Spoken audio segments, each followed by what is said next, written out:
Shalom, ನಿಮಗೆ ಸಮಾಧಾನವಾಗಲಿ. ದೇವರು ನಿಮ್ಮ ಸಂಗಡವಿದ್ದು ನಿಮ್ಮನ್ನು ಆಶೀರ್ವದಿಸಿ ನಿಮ್ಮನ್ನು ಮುನ್ನಡೆಸಲಿ. ನಾನು ಕ್ರಿಸ್ತನಲ್ಲಿ ಸೇವಕ ಪ್ರಸನ್ನ ಕುಮಾರ್. ಬನ್ನಿ, ಈ ದಿನ ಒಂದು ವಿಷಯವನ್ನ ಧ್ಯಾನಿಸಿಕೊಳ್ಳೋಣ. ಪ್ರಿಯ ದೇವ ಮಗುವೆ, ಇಂದು ನಾನು ನೇರವಾಗಿ ಸೋತಂತ ವಿಶ್ವಾಸಿಯೊಟ್ಟಿಗೆ ಮಾತಾಡ್ತಾ ಇದ್ದೇನೆ. ಇಂದು ನಾನು ಮಾತಾಡ್ಲಿಕ್ಕಿರುವಂತ ವಿಷಯ, ದೇವರು ನನ್ನನ್ನು ಪ್ರೇರೇಪಿಸಿದಂತ ಸಂಗತಿ, ಯಾರು ಸೋತು ಹೋಗಿದ್ದಾರೋ ಅವರ ವಿಷಯವಾಗಿ. ಪ್ರಿಯ ದೇವ ಮಗುವೆ, ನೀನು ಸೋತು ಹೋಗಿದ್ದೀಯಾ? ನಿನ್ನ ಜೀವನದಲ್ಲಿ ನೀನು ಸೋಲನ್ನು ಒಪ್ಪಿಕೊಂಡಿದ್ದೀಯಾ? ನಿನ್ನ ಜೀವನದಲ್ಲಿ ಸಾಕು, ಇನ್ನು ನಾವು ಬಿಟ್ಟುಕೊಡೋಣ, ಇನ್ನು ನಮಗೆ ಹೋರಾಡ್ಲಿಕ್ಕೆ ಆಗೋದಿಲ್ಲ, ಇನ್ನು ನಾವು ಅದರಲ್ಲಿ ಮುಂದೆ ಹೋಗ್ಲಿಕ್ಕಾಗಲ್ಲ ಅನ್ನುವಂಥ ಆ ಸೋಲಿನ ಜೀವಿತಕ್ಕೆ ನೀನು ಜಾರಿ ಹೋಗಿದ್ದೀಯಾ? ಪ್ರಿಯ ದೇವ ಮಗುವೆ, ಜಾಗೃತಿಯಾಗಿ ಕೇಳಿಸ್ಕೋ, ನೀನು ಇಂದು ಸೋತಿದ್ದೀಯಾ. ಒಂದು ಕಾಲದಲ್ಲಿ ಉತ್ತಮವಾಗಿ ಪ್ರಾರ್ಥನೆ ಮಾಡ್ತಿದ್ದ ನೀನು ಇಂದು ಸೋತು ಹೋಗಿದ್ದೀಯಾ. ಒಂದು ಕಡೆ ಆತ್ಮಿಕ ಕ್ಷೇತ್ರದಲ್ಲಿ ನೀನು ಸೋತಿದ್ದೀಯಾ, ಈ ಕಡೆ ಕುಟುಂಬದ ವಿಷಯದಲ್ಲಿ ನೀನು ಸೋತು ಹೋಗಿದ್ದೀಯಾ, ಹೊರಗಡೆ ಲೌಕಿಕ ವಿಷಯದಲ್ಲಿ ನೀನು ಸೋತು ಹೋಗಿದ್ದೀಯಾ. ಲೌಕಿಕ ವಿಷಯವಾಗಿ ಅಂದ್ರೆ ಲೋಕದಲ್ಲಿರುವಂಥ ಸಾಮಾಜಿಕವಾದಂಥ ಕ್ಷೇತ್ರದಲ್ಲಿ ನೀನು ಸೋತು ಹೋಗಿದ್ದೀಯಾ. ಪ್ರಿಯ ದೇವ ಮಗುವೆ, ನೀನು ಯಾವ ಕ್ಷೇತ್ರದಲ್ಲಿ ಸೋತು ಹೋಗಿದ್ದೀಯಾ? ನಾ ಹೇಳೋದು ಜಾಗ್ರತೆ ಕೇಳಿಸ್ಕೊ. ಇಂದು ನೀನು ಸೋತಂತ ಪರಿಸ್ಥಿತಿಯಲ್ಲಿದ್ದೀಯಾ. ಒಂದು ಕಾಲದಲ್ಲಿ ಉತ್ತಮವಾಗಿ ಪ್ರಾರ್ಥನೆ ಮಾಡ್ತಿದ್ದಂತ ನೀನು ಇಂದು ಪ್ರಾರ್ಥನೆ ವಿಷಯದಲ್ಲಿ ಸೋತು ಹೋಗಿದ್ದೀಯಾ. ಒಂದು ಸಮಯದಲ್ಲಿ ದೇವರ ವಾಕ್ಯವನ್ನು ಹಗಲಿರುಳು ಧ್ಯಾನಿಸುವ ನೀನು ಇಂದು ಸೋತು ಹೋಗಿದ್ದೀಯಾ. ಒಂದು ದಿನದಲ್ಲಿ ಸೇವೆ, ಪ್ರಾರ್ಥನೆ, ಸಭೆ ಅನ್ನುವಂಥ ವಿಷಯದಲ್ಲಿ ಆಸಕ್ತನಾದ ನೀನು ಇಂದು ಸೋತು ಹೋಗಿದ್ದೀಯಾ. ಪ್ರಿಯ ದೇವ ಮಗುವೆ, ಆಧ್ಯಾತ್ಮಿಕ ಕ್ಷೇತ್ರದಲ್ಲಿ ಒಂದು ದಿನದಲ್ಲಿ ನೀನು ಬಹಳ ಉನ್ನತ ಸ್ಥಾನದಲ್ಲಿದ್ದಂತ ನೀನು ಇಂದು ಸೋತು ಹೋಗಿದ್ದೀಯಾ. ನಿನ್ನ ಜೀವನದ ಸಭೆಯಲ್ಲಿ ಎಲ್ಲಾ ವಿಷಯದಲ್ಲಿ ಆಕ್ಟಿವ್ ಆಗಿದ್ದಂತ ನೀನು ಇಂದು ಸೋತು ಹೋಗಿದ್ದೀಯಾ. ಆರಾಧನೆಯಲ್ಲಿ ಮುಂದಿದ್ದಂತ ನೀನು ಸೋತು ಹೋಗಿದ್ದೀಯಾ. ಸಭಾಪಾಲಕರನ್ನ ಬೆಂಬಲಿಸುವಂತ ವಿಷಯದಲ್ಲಿ ಮುಂದಿದ್ದಂತ ನೀನು ಸೋತು ಹೋಗಿದ್ದೀಯಾ. ನೀನು ಇಂದು ಆಧ್ಯಾತ್ಮಿಕ ಕ್ಷೇತ್ರದಲ್ಲಿ ಸೋತಂತ ಸ್ಥಿತಿಯಲ್ಲಿದ್ದೀಯಾ. ನಿನ್ನ ಕುಟುಂಬದ ವಿಷಯದಲ್ಲಿ ಸೋತು ಹೋಗಿದ್ದೀಯಾ. ನಿನ್ನ ಕುಟುಂಬದಲ್ಲಿ ಎಷ್ಟೇ ಹೋರಾಟಗಳು ಬಂದ್ರು, ಎಷ್ಟೇ ಸಮಸ್ಯೆಗಳು ಬಂದ್ರು, ಅದನ್ನು ಬಿಟ್ಟು ಬಿಡಬಾರ್ದು ಅಂತೇಳಿ ಹೆಂಡತಿಯನ್ನ ತಿದ್ದುಕೊಂಡು, ಗಂಡನನ್ನ ತಿದ್ದುಕೊಂಡು, ಮಕ್ಕಳನ್ನ ತಿದ್ದುತ್ತಾ, ತಾಯಿಗಳನ್ನ ತಿದ್ದುತ್ತಾ, ಅಣ್ಣ ತಮ್ಮಂದರನ್ನ, ಬಂಧು ಬಳಗನ ತಿದ್ದುಕೊಂಡು ಹೋಗ್ತಿದ್ದಂತ ನೀನು ಇವತ್ತು ಕುಟುಂಬದ ವಿಷಯದಲ್ಲಿ ಸೋತಿದ್ದೀಯಾ. ನೀನು ಸೋತು ಹೋಗಿದ್ದೀಯಾ. ಮತ್ತೆ ನೀನು ಲೋಕದಲ್ಲಿ ಅಂದ್ರೆ ನೀನು ಕೆಲಸದ ವಿಷಯದಲ್ಲಿ, ನೀನು ಆರ್ಥಿಕ ವಿಷಯದಲ್ಲಿ, ಲೋಕದಲ್ಲಿರುವಂತಹ ಹೆಸರಿನ ವಿಷಯದಲ್ಲಿ, ಎಲ್ಲಾ ವಿಷಯದಲ್ಲಿ ನೀನು ಸೋತು ಹೋಗಿದ್ದೀಯಾ. ನೀನಿವತ್ತು ಅಂದ್ಕೊಳ್ತಾ ಇರ್ಬೋದು, ನಾನು ಸೋತು ಹೋದೆ, ನನ್ನ ಜೀವನ ಸಾಕು, ನಾನು ಒಂದು ಟೈಮಲ್ಲಿ ಹಾಗಿದ್ದೆ, ನಾನು ಒಂದು ಟೈಮಲ್ಲಿ ಹೀಗೆ ಪ್ರಾರ್ಥಿಸ್ತಾ ಇದ್ದೆ, ಇಂದು ಏನೂ ಇಲ್ಲದೆ ನಾನು ಝೀರೋ ಆಗಿದ್ದೇನೆ ಅಂತೇಳಿ ಕೊರಗ್ತಾ ಇದೆಯಾ. ಪ್ರಿಯ ದೇವ ಮಗುವೆ, ಇಂದು ನೀನು ಮೊದಲಿದ್ದಂತಹ ಸ್ಥಿತಿ ಇಲ್ಲ ಅಂತೇಳಿ ಬಹಳ ವೇದನೆಗೊಳಗಾಗ್ತಾ ಇದೆಯಾ. ಆತ್ಮಿಕ ವಿಷಯದಲ್ಲಿ ಮೊದಲಿದ್ದಂತಹ ಸಂಗತಿಗಳು ಇಂದಿಲ್ಲ ಅಂತೇಳಿ ನೀನು ಬಹಳ ವೇದನೆಗೊಳಗಾಗ್ತಾ ಇದೆಯಾ. ಕುಟುಂಬದ ವಿಷಯದಲ್ಲಿ ಮೊದಲಿದ್ದಂಥ ಸಂಗತಿಗಳು ಇಂದಿಲ್ಲ ಅಂತೇಳಿ ನೀನು ವೇದನೆಗೊಳಗಾಗ್ತಾ ಇದೆಯಾ. ಲೌಕಿಕವಾಗಿ ಅಂದ್ರೆ ಸಾಮಾಜಿಕ ಕ್ಷೇತ್ರದಲ್ಲಿ, ಆರ್ಥಿಕ ಕ್ಷೇತ್ರದಲ್ಲಿ ನಿನಗಿದ್ದಂತ ಒಂದು ಗೌರವದ ಕ್ಷೇತ್ರದಲ್ಲಿ ಇವತ್ತು ಏನು ಇಲ್ಲ ಅಂತ ಹೇಳಿ ನೀನು ಕೊರಗ್ತಾ ಇದ್ಯಾ, ಕೊರಿಕೊಂಡು ಕೂತ್ಕೊಂಡಿದ್ಯಾ. ಪ್ರಿಯ ದೇವ ಮಗುವೆ, ನೀನು ಸೋತ್ ಹೋಗಿದೆ, ಇನ್ನ ಸಾಕು, ಇನ್ನು ನಾವು ಯಾವುದು ಬೇಡ, ಏನೋ ಒಂದು ಸಾಧಾರಣವಾಗಿ ನಾವು ಹಾಗೆ ಹೋಗ್ಬೇಡ ಅಂತೇಳಿ ಆಲೋಚಿಸ್ತಾ ಇದ್ಯಾ. ಪ್ರಿಯ ದೇವ ಮಗುವೆ, ಜಾಗ್ರತೆ ಕೇಳಿಸ್ಕೋ. ಇಂದು ನೀನು ಸೋಲ್ಲಿಕ್ಕೆ ಯಾರು ಕಾರಣ? ಇಂದು ನೀನು ಸೋಲ್ಲಿಕ್ಕೆ ಏನು ಕಾರಣ? ನೀನಿವತ್ತು ಸೋತು ಯಾವ ಜಾಗದಲ್ಲಿ ನಿಂತ್ಕೊಂಡಿದ್ಯಾ? ಪ್ರಿಯ ದೇವ ಮಗುವೆ, ನೀನು ಯಾವ ಜಾಗದಲ್ಲಿ ನಿಂತ್ಕೊಂಡಿದ್ಯಾ? ನೀನು ನಿಂತಿರುವಂತ ಸ್ಥಳ ಎಂತ ಸ್ಥಳ ಆಗಿದೆ? ಪ್ರಿಯ ದೇವ ಮಗುವೆ, ಲೂಕನ ಬರೆದ ಸುವಾರ್ತೆ 15ನೇ ಅಧ್ಯಾಯದಲ್ಲಿ ನಾವು ನೋಡುವಾಗ ಆ ತಪ್ಪಿ ಹೋದ ಮಗನು ಬೇರೊಂದು ದೇಶಕ್ಕೆ ಹೋಗಿ ಅವನಲ್ಲಿ ನಿಂತ್ಕೊಂಡಿರ್ತಾನೆ. ಇವತ್ತು ನೀನು ನಿಂತ್ಕೊಂಡಿರುವಂತ ಸ್ಥಳ ಯಾವುದು? ಪ್ರಿಯ ದೇವ ಮಗುವೆ, ನೀನು ಅಂದ್ಕೊಂಡಿದ್ಯಾ ನಾನಿವತ್ತು ಆತ್ಮಿಕತೆಯಲ್ಲಿ ಕಡಿಮೆ ಆಗಿರೋದು ಇದೇ ನನ್ನ ಸ್ಥಳ ಅಂತ ಅಂದ್ಕೊಂಡಿದ್ಯಾ? ನೀನಿವತ್ತು ವಾಕ್ಯದ ಜ್ಞಾನವನ್ನ ಕಳ್ಕೊಂಡು ನೀನಿರುವಂತ ಸ್ಥಳ ಇದೇ ನನ್ನ ಸ್ಥಳ ಅಂತ ತಿಳ್ಕೊಂಡಿದ್ಯಾ?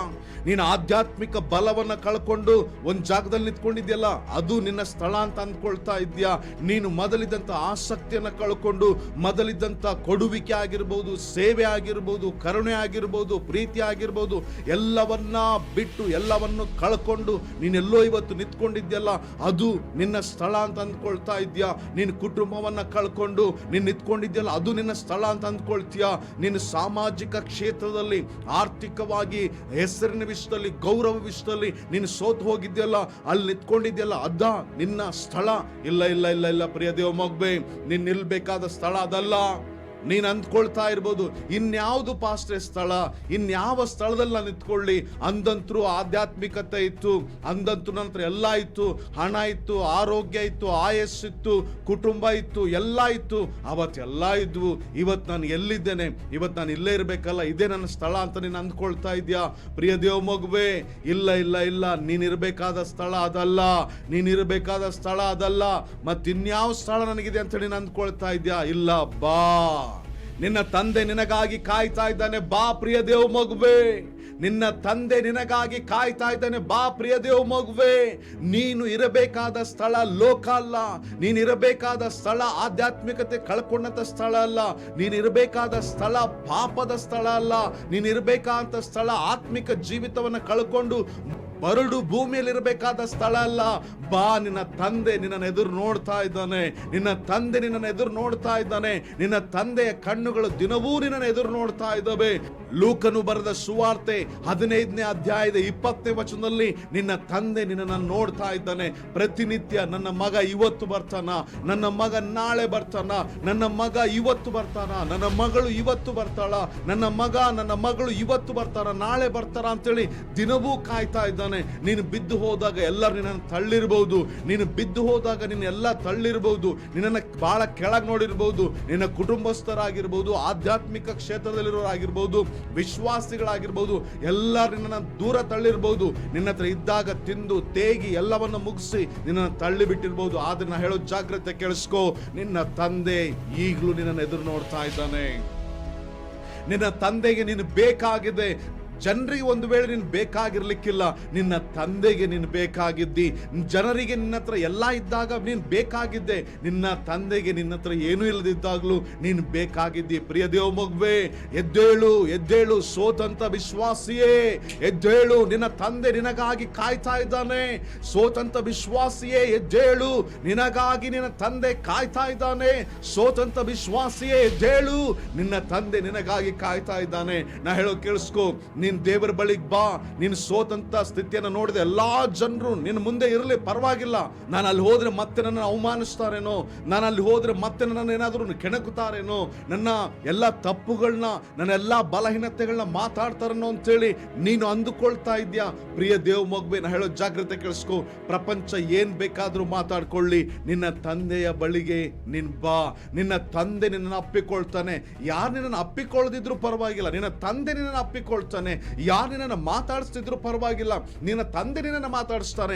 ಯಾರು ನಿನ್ನ ನೋಡ್ದಿದ್ರು ಪರವಾಗಿಲ್ಲ, ನಿನ್ನ ತಂದೆ ನಿನ್ನ ನೋಡ್ತಾನೆ, ನಿನ್ನ ತಂದೆ ನಿನ್ನನ್ನು ಅಪ್ಪಿಕೊಳ್ತಾನೆ. ಪ್ರಿಯ ದೇವ ಮಗುವೆ, ನಾ ಹೇಳೋ ಜಾಗ್ರತೆ ಕೇಳಿಸ್ಕೋ, ನಾ ಹೇಳೋ ಜಾಗ್ರತೆ ಕೇಳಿಸ್ಕೋ. ನೀನು ಕಳೆದುಕೊಂಡದ್ದನ್ನ ದೇವರು ತಿರುಗಿ ಸ್ಥಾಪಿಸ್ತಾನೆ, ನಿನಗೆ ತಿರುಗಿ ಸ್ಥಾಪಿಸ್ತಾನೆ.